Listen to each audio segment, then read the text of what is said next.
People curse Trump with these tariff wars, but I think the Don didn't really have a choice. He had to do something. Let me tell you how.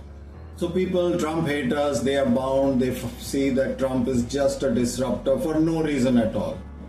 That's not the case, my friends. The US economy, of course, on the surface it looks like it's doing fine.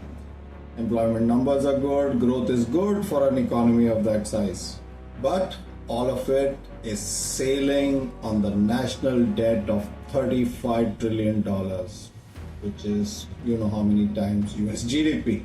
It's reached this stage over a number of crises, right from the 2008 financial crisis when money was pumped in, interest rates were kept to zero for a decade. Then the pandemic, free lunches for everyone, a couple of liberal presidencies which lavished cash and swept the crisis under the carpet. All this created a situation. Add to that Biden's weaponizing of the US dollar.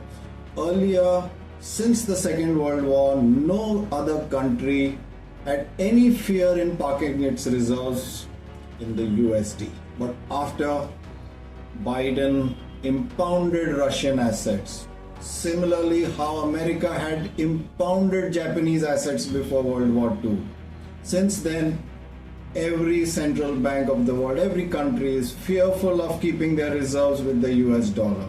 And the US dollar itself is dependent on how the world treats that $35 trillion debt.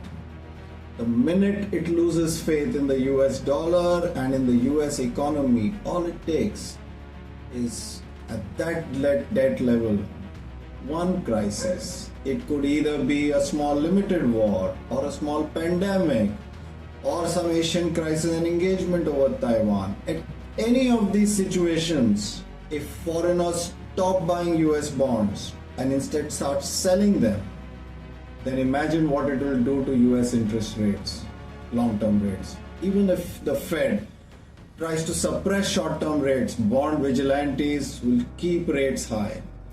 At that time, this debt will come to bite America.